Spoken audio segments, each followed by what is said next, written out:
آج کے وظیفے کے شاندار اور بلند ترین ہونے کا اندازہ آپ اس سے لگائیں کہ میں اور آپ جب آپس میں بات کر رہے ہوتے ہیں نا تو ایک دوسرے پر اعتماد، قسم کھانے کی ضرورت ہی نہیں. کوئی ایک ایسا بندہ ہمارے سے گفتگو کر رہا ہو جس کو ہم جانتے نہیں پہچانتے نہیں تو تھوڑی سی عدم اعتماد کی چیز ہوتی ہے ذہن میں، تو وہ قسم اٹھاتا ہے کہ نہیں یار اللہ کی قسم یہ بات ایسے ہے.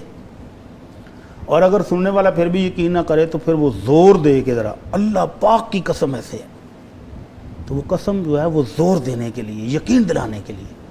آپ ذرا تصور کریں کہ جس بات کو ہم تک پہنچانے اور ہمیں منوانے کے لیے دونوں جہانوں کے سردار امام الانبیاء رحمت عالم صلی اللہ علیہ وسلم قسم اٹھا دیں، اس میں کوئی بھام کوئی شک رہ سکتا ہے؟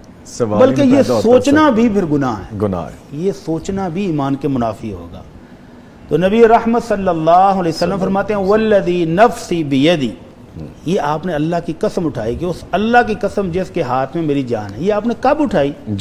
جب آپ نے ایک صحابی کو سنا کہ وہ دعا کر رہا ہے اور اس نے دعا کرنے سے پہلے کچھ کلمات پڑھے ہیں، کچھ ایسے کلمات کہ جو ڈائریکٹ اللہ تعالیٰ سے تعلق کو مضبوط ترین بنا دیتے ہیں.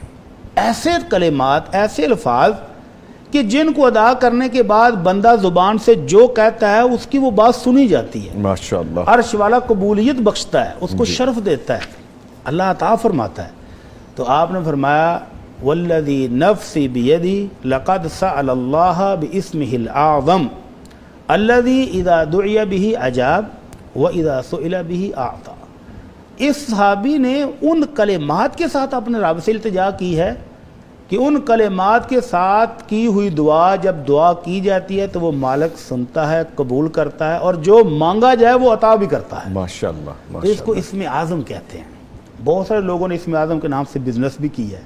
اسم اعظم پھرتے لوگ کہتے ہیں ہمیں اسم اعظم کہیں سے پتہ چل جائے. ہاں جی، وہ کہتا ہے اسم اعظم میرے پاس ہے لیکن میں ہر بندے کو تو نہیں دوں گا. جو سخت ضرورت مند ہے وہ آئے میرے ساتھ فیس طے کر دے پھر لے لے. بڑی صاحب ہم تو فری میں بتاتے ہیں، ہم تو کھلے عام بتاتے ہیں. جب کائنات کے سردار نے فری دیا ہے تو پھر کسی کو فیس لینے کا بھی حق کیا ہے؟ سبحان اللہ. تو آپ نے فرمایا کہ اس نے اللہ کے اسم اعظم کے ساتھ دعا کی ہے، اور اسم اعظم ایسا شاندار وظیفہ ہے، ایسے شاندار الفاظ ہیں کہ جب ان کے ساتھ دعا کی جائے تو اللہ ضرور سنتا ہے، اور جو مانگا جائے اللہ وہ عطا بھی فرماتا ہے.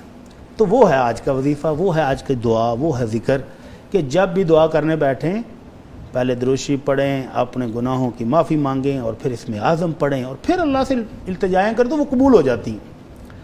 تو وہ اسم اعظم یہ ہے اللہم انی اسألک بانی اشہد انک انت اللہ لا الہ الا انت الاحد الصمد الذی لم یلد ولم یولد ولم یکن لہ کفوا احد. اس وظیفے کے اندر بندہ کہتا کیا ہے کہ اللہ میں تو اسے سوال تو کرنے لگا ہوں لیکن اس گواہی کے ساتھ میرا یہ ایمان اور یقین ہے کہ اللہ تو اکیلا ہے، تیرا کوئی پارٹنر کوئی شریک نہیں ہے، اور تو ایسا بے نیاز ہے کہ تجھے پوری دنیا کی پرواہ بھی کوئی نہیں. اگر سارے نافرمان ہو جائیں تو کوئی پرواہ نہیں، تو بے نیاز ہے، تجھے کسی کی ضرورت ہی نہیں ہے. ضرورت مند تو ہم ہیں، فقیر محتاج ہم ہیں، تیرے فقیر، تیری رحمتوں کے فقیر. تو اللہ تیری یہ شان ہے کہ تو اکیلا ہے، تو بے نیاز ہے، تیری اولاد کوئی نہیں، تیرے والدین، ان چیزوں کی حاجتوں کی تجھے ضرورت ہی نہیں ہے، یہ تو انسانوں کی ضرورت ہے، مخلوق کی ضرورت ہے. تو اللہ تیری اس شان کے ساتھ، تیرے اس مقام کے ساتھ میں تو اسے التجا کر رہا ہوں کہ اللہ تو مجھے یہ عطا کر دے. تو پھر اللہ اس کی یہ دعائیں قبول فرماتے ہیں، اس کی التجائیں سنتے ہیں، اس کی آرزویں پوری کرتے ہیں. تو ہم تو ہیں ہی ہر وقت ہی شکوہ کہ میری دعائیں قبول نہیں ہوتی، میں اتنی دیر سے مانگ رہا ہوں، اتنا عرصہ ہو گیا ہے. بلکہ جن کو ہم وظائف بتاتے ہیں نا وہ بھی بعض وہ فیڈ بیک دیتے ہیں جی اتنا عرصہ ہو گیا مجھے یہ کرتے ہوئے تو کیوں نہیں مل رہا. تو بھائی ابھی آپ کا تعلق نہیں بنا اس لیول کا. اور بڑی صاحب ہم بے صبرے بھی تو ہیں نا، صبر کی بھی کمی ہے نا، یہ بھی ہے، دل بھی ہمارا چھوٹا ہے. ہم چاہتے ہیں کہ زبان سے لفظ بعد میں نکلے پورا پہلے ہو جائے، جبکہ تعلق ابھی وہ بنا نہیں ہے.